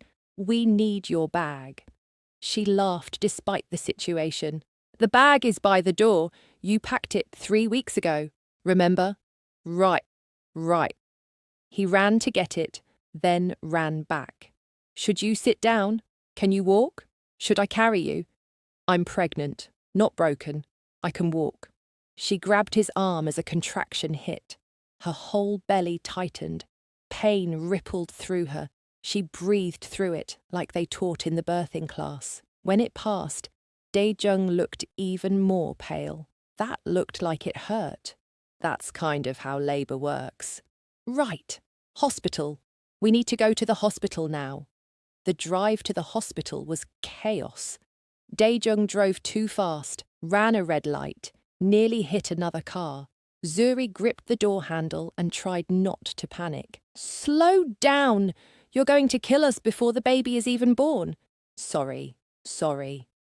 He slowed down, slightly. His hands were white-knuckled on the steering wheel. At the hospital, everything moved fast. Nurses took her to a room, changed her into a gown, hooked her up to monitors. The baby's heartbeat filled the room, fast and strong. Daejung held her hand tight. His face was tense. Every time she had a contraction, he looked like he might throw up. You're worse than me, she said between contractions. And I'm the one actually in labour. I don't like seeing you in pain. Well, it's going to get worse before it gets better. It did get worse, much worse. The contractions came faster and stronger, pain like she had never experienced. Her whole body was working to push their baby out, and it hurt. Daejung stayed by her side the whole time, held her hand, wiped her face with a cold cloth, whispered encouragement in Korean and English. When she squeezed his hand hard enough to hurt, he didn't complain. You're doing amazing, he kept saying. So strong, so beautiful. I'm sweaty and swearing and probably look terrible. You look perfect. Hours passed. Zuri lost track of time. There was only pain and breathing and pushing. The doctor kept checking her progress. She was dilating slowly. Too slowly. I can't do this, she said during a particularly bad contraction. It hurts too much. You can. You're the strongest person I know. Daejung kissed her forehead, just a little longer. Easy for you to say. You're not the one being ripped in half. Despite everything, he smiled. If I could take the pain for you, I would, I know. Mrs. Kang arrived around hour 10. She had been at her hotel when Daejung called her. She came into the room, took one look at Zuri's exhausted face, and started speaking rapid Korean to Daejung. My mother says you're doing well. He translated. She says I looked just as stubborn about being born. Took forever. Great. He gets that from you. Mrs. Kang actually smiled. She came to the other side of the bed and took Zuri's other hand. For the next few hours, both of them stayed with her, supporting her, encouraging her. Finally, after 18 hours of labour, the doctor said the words she had been waiting for. It's time to push. The next 30 minutes were brutal. Zuri pushed with everything she had, screaming, crying, gripping Daejung's hand so hard she was surprised she didn't break bones. I can see the head, the doctor said. One more big push. She gathered every bit of strength left in her body and pushed. There was pressure and pain, and then suddenly release. A baby's cry filled the room. It's a boy, the doctor announced. A healthy baby boy. Zuri collapsed back against the pillows, completely exhausted. But then, the doctor placed the baby on her chest, and nothing else mattered. He was here. Her son, their son. Perfect and screaming and covered in vernix, but absolutely perfect. She looked at Daejung through tears. He was crying too, actually crying, looking at their son with wonder on his face. We made him, she whispered. We made him, he agreed. The nurses cleaned the baby and checked him over. 8 pounds even, 19 inches long, all fingers and toes present, completely healthy despite being 3 weeks early. When they handed him back to Zuri, wrapped in a blue blanket, she fell completely in love. His eyes were closed. He had dark hair like his father. His skin was a beautiful mix of both their tones. He was the most beautiful thing she had ever seen. Do you want to hold him? She asked Daejung. He looked terrified. I don't know how. Sit down. I'll show you. He sat in the chair next to the bed. She carefully placed their son in his arms, showing him how to support the head. Daejung held the baby like he was made of glass, looking down at him with such love and awe that Zuri's heart felt too big for her chest. "Hello," Daejung said softly in Korean, then in English. "Hello, son. I'm your father. I've been waiting so long to meet you." The baby made a small sound. Daejung's face lit up. "He knows my voice. He's been hearing it for months. Of course he knows you." Mrs. Kang came closer, looking at her grandson. She said something in Korean, her voice soft. Daejung smiled and nodded. "She says he's beautiful, strong, perfect. He is perfect." They spent the next hour just staring at him, taking turns holding him, counting his tiny fingers and toes, marveling at this miracle they had created. Later, after the baby was sleeping in the hospital bassinet, after Zuri had been moved to a recovery room, Mrs. Kang approached her bedside. "You did good," she said. "Very strong. Give my son beautiful grandson." Coming from Mrs. Kang, it was high praise. Zuri felt tears well up again. Stupid hormones made her cry at everything. "Thank you for being here, for supporting us." Mrs. Kang patted her hand. "You are family now. Family supports family." She paused. "I was wrong about you. When I first came to California, I thought you were not good enough for my son. I was wrong. You are exactly what he needs. Strong, brave, good mother." The tears spilled over. "That means a lot to me. Rest now. Get strong. That baby will keep you busy." After Mrs. Kang left to get food, Daejung climbed carefully into the hospital bed with Zuri. It was a tight fit, but she didn't care. She needed him close. "We're parents," she said, still in disbelief. "We're parents," he agreed. "I can't believe he's real, that he's ours." "Believe it. He's going to keep us up all night and cost us a fortune and drive us crazy." "I can't wait." She turned to look at him. "I love you. I know I say it a lot, but I really, really love you." "I love you too. Thank you." "For what?" "For giving me this. A family, a son, a future I never thought I could have." He kissed her softly. "You gave me everything. We gave each other everything." They fell asleep like that, wrapped around each other, their son sleeping peacefully nearby, a family, finally complete. When Zuri woke up a few hours later, Daejung was standing by the bassinet, just watching their baby sleep. The afternoon sun came through the window, lighting both of them. Her two favourite people in the world. "What are you thinking?" she asked. He turned to her with a smile. "I'm thinking about all the violence in my life, all the terrible things I've done. And then I look at him and wonder how something so pure and perfect came from me. He came from both of us. He's the best of both of us. I want to be worthy of him, of both of you. You already are." The baby started crying then. Hungry, probably. The nurse came in and helped Zuri position him to breastfeed. It was awkward and strange at first, but eventually he latched on. Daejung watched in amazement. "That's incredible. It's natural. Women have been doing this forever. Still incredible." They spent 3 days in the hospital, learning how to care for a newborn, how to change diapers and give baths, how to tell different types of cries apart. It was overwhelming and exhausting and wonderful. When they finally brought their son home to the penthouse, reality hit. This tiny human was completely dependent on them. They were responsible for keeping him alive and healthy and happy. "We can do this," Daejung said, carrying the car seat carefully. "We're smart. We can figure it out. We hope we can figure it out."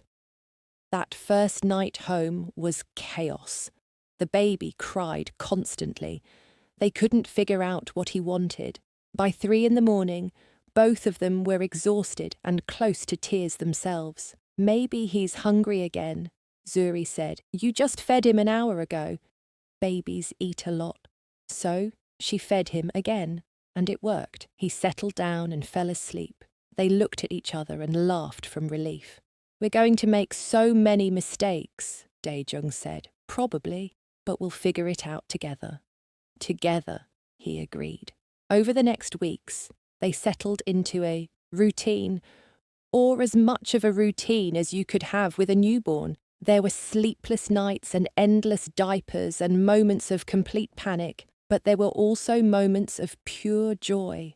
The first smile, the first time he gripped Daejung's finger, the way he smelled after a bath. Mrs. Kang visited often, bringing Korean soup and advice. She taught Zuri traditional ways to care for a baby, showed Daejung how to properly hold him. She was still strict and traditional, but there was love underneath it all. One evening, when the baby was 6 weeks old, Zuri found Daejung in the nursery. He was holding their sleeping son, swaying gently, singing a Korean lullaby. She stood in the doorway, watching. Her heart felt so full it might burst. This was her family, her whole world in this room. Daejung looked up and saw her, smiled. Did we wake you? No, I just wanted to see my two favourite people. He walked over and kissed her softly, their son between them, sleeping peacefully. I never thought I could have this, Daejung said quietly. The doctors told me it was impossible, but here he is, our impossible miracle, the best kind of miracle. I'm going to give him everything, the best schools, the best opportunities, a better life than I had. He doesn't need the best of everything. He just needs us, to be loved and safe and happy. He'll have all of that, I promise. They put the baby back in his crib and went to bed themselves. For the first time in weeks, he didn't wake up crying in the middle of the night. They got 6 whole hours of sleep. It felt like winning the lottery. The next morning, Zuri woke up to find Daejung gone and a note on his pillow. Taking the baby for a walk, wanted you to sleep, back soon, love you. She smiled and stretched. Sleep felt amazing. She got up, showered, made coffee. By the time they returned, she felt almost human again. Daejung came in, pushing the stroller, looking happy. We went to the park. He slept the whole time, but people kept stopping to look at him. Apparently, he's very cute. He's the cutest baby in the world, obviously. That afternoon, they got a surprise visitor, Zola, arriving from Tanzania. She had saved up for another trip to meet her nephew. When she saw the baby, she cried, "He's beautiful. He looks just like both of you. Do you want to hold him?" Zuri offered. Zola took him carefully. "Hello, little one. I'm your Aunt Zola. I came all the way from Tanzania to meet you." The baby opened his eyes and looked at her. Zola laughed through her tears. "He's perfect. You made something perfect." That night, with her sister there, with her son sleeping peacefully, with Daejung by her side, Zuri felt complete. This was everything she never knew she wanted, a family built from love and choice and hope. It hadn't been easy. There had been danger and drama and doubt, but they had survived it all, together. And now they had this beautiful life and this beautiful baby. She looked at Daejung, and he looked back at her. No words needed, just understanding, just love. They had done it, against all odds. They had built something real and lasting and good, and it was only the beginning. 6 months after their son was born, life had found its rhythm. The baby was sleeping better. Zuri was recovering. Daejung had successfully transitioned most of his business into legitimate operations. They were building the life they had dreamed about. Today was special. Zuri's dance studio was opening. After months of planning and renovating, she was finally making her dream real. The studio was in a good neighbourhood, safe and clean, with big windows and polished wood floors. Daejung had tried to buy her the building outright. She had refused. They compromised on him being a silent investor while she handled the business. It was her dream, and she wanted to build it herself. The grand opening was at 10 in the morning. By 9:30, the place was already filling with curious neighbours and potential students. Zuri stood in the middle of it all, their son on her hip, watching her dream come to life. "Nervous?" Daejung asked, coming up beside her, terrified. "What if no one signs up? What if I'm terrible at running a business?" "You won't be. You're amazing at everything you do." He kissed her temple. "And even if it fails, which it won't, we'll try something else. I've got you no matter what." "I know. That's why I can take this risk." Mrs. Kang arrived with Zola. The two women had formed an unlikely friendship over their shared love for the baby. They were constantly sending each other photos and calling to check on him. "The studio looks beautiful," Zola said, hugging her sister. "I'm so proud of you." Mrs. Kang walked around, examining everything with critical eyes. Finally, she nodded. "Very nice. Professional. You will do well." From Mrs. Kang, that was glowing praise. By noon, 15 families had signed up for classes. Young girls who wanted to learn dance, who wanted to feel strong and confident in their bodies. Exactly what Zuri had dreamed of teaching. That night, after closing the studio, they all went to dinner to celebrate. Mrs. Kang and Zola took turns holding the baby while Zuri and Daejung ate. "I can't believe this is my life," Zuri said quietly. "A year ago, I was dancing in a club. Now I own a studio, have a baby, have a family. Is it good?" Daejung asked. "It's perfect, better than I ever imagined." He reached across the table and took her hand. "There's something I want to talk about. The baby is 6 months old now. You're recovered. Your studio is open. I think it's time we set a wedding date." Zuri's heart jumped. They had been engaged for months, but between the baby and everything else, they hadn't planned the actual wedding. "You want to get married soon? I want to make you my wife officially. I want our son to see his parents married. I want to stand in front of everyone and declare that you're mine forever." "Okay, let's do it. Let's get married." Mrs. Kang cleared her throat. "If you wait until spring, I can plan proper wedding. Korean and Tanzanian traditions mixed. Very beautiful." Zola nodded enthusiastically. "That sounds perfect. Spring is only 4 months away. We can plan something amazing." So they set a date. April 15th, spring in California. A small wedding with just close family and friends. Nothing huge or fancy. Just them, making promises to each other that they had already been living. The next months flew by. The studio grew. More students signed up. Zuri hired 2 other instructors to help with classes. She taught in the evenings, spending mornings with the baby. Daejung continued transitioning his business. Some of his crew left, unwilling to go legitimate. Others stayed, loyal to him, no matter what. Sung-ho remained his right hand, now managing property investments instead of smuggling operations. Their son grew and changed every day. He started sitting up, then crawling, then pulling himself up on furniture. He had Daejung's serious eyes and Zuri's bright smile. He was bilingual already, responding to both Korean and English. Mrs. Kang stayed in California, unable to leave her grandson for long. She bought an apartment nearby and visited almost daily. She and Zuri had developed a real relationship, not just tolerance. They cooked together, talked about raising children, laughed over the baby's antics.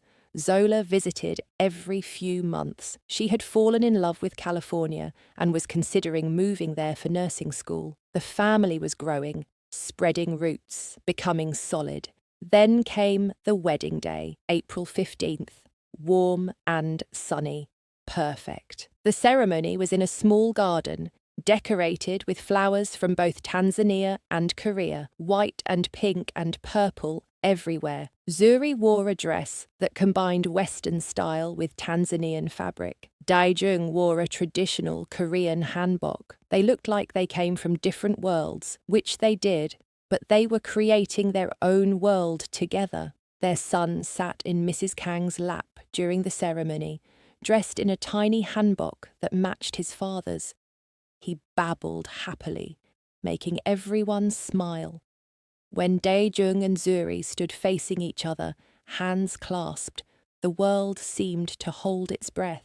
I knew from the first night I saw you that my life would never be the same, Daejung said. His voice was steady despite the emotion in his eyes. You gave me hope when I thought I had none. You gave me a family when I thought it was impossible. You gave me love when I didn't think I deserved it. I promise to protect you, to cherish you, to love you every day for the rest of my life. You are my miracle, both of you. Zuri wiped tears from her face. I was dancing for money in a club when you walked in and changed everything. You looked at me like I was worth something, like I mattered, and you've been looking at me that way ever since. You made me feel safe when I was scared, strong when I felt weak, loved when I felt alone. I promise to stand by you, to build this life with you, to love you through everything. You are my home, my family, my forever. They exchanged simple gold rings. Then they kissed, sealing the promises they had just made. Everyone cheered. The baby clapped his chubby hands. It was perfect. The reception was small and intimate. Good food, dancing, laughter. Zuri's studio students performed a dance they had choreographed for the occasion. Mrs. Kang and Zola gave speeches that made everyone cry. When it was time for the couple's first dance, Daejung pulled Zuri close. The song was slow and romantic. They swayed together, lost in each other.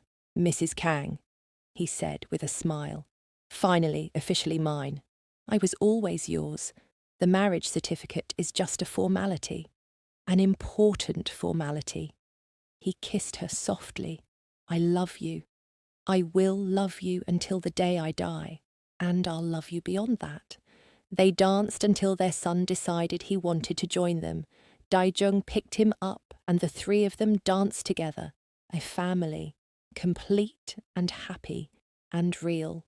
That night, after the wedding, after putting their exhausted son to bed, they finally had time alone. Zuri stood on the balcony of their penthouse, looking out at the California skyline.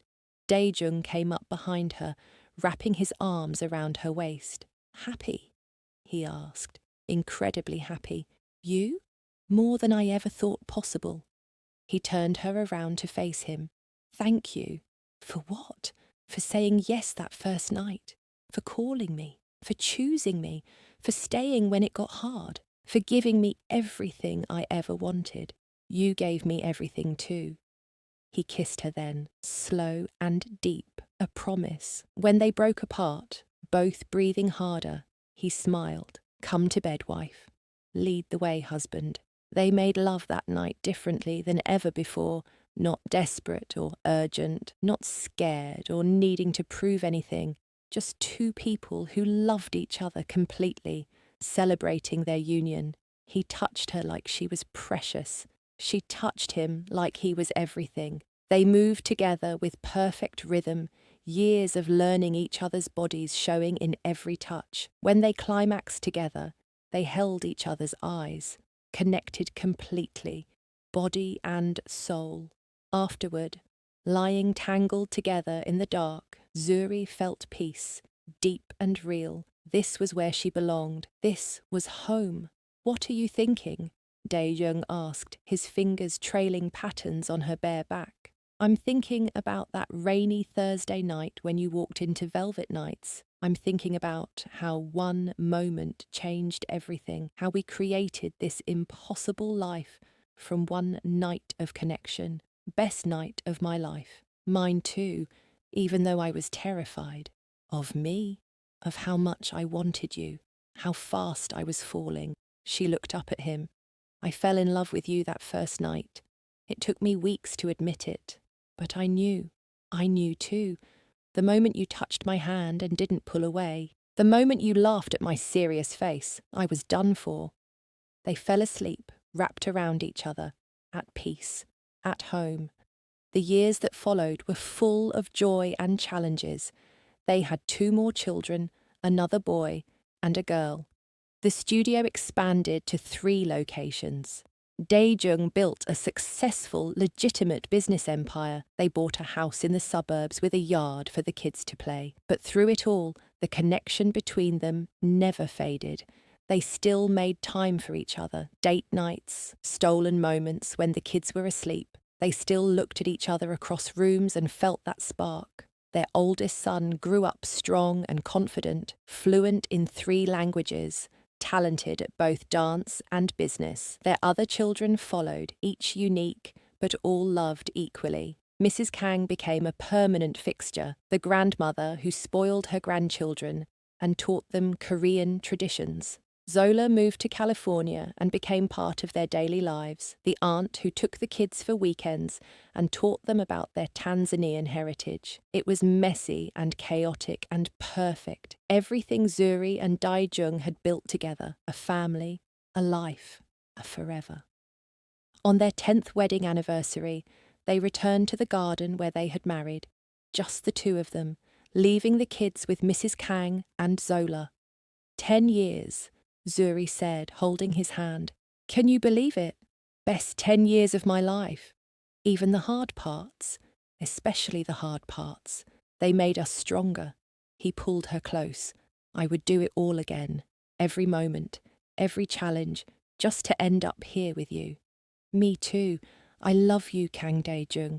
I love you, Mrs. Kang. They kissed in the same spot where they had made their vows 10 years earlier, still in love, still choosing each other, still building their forever.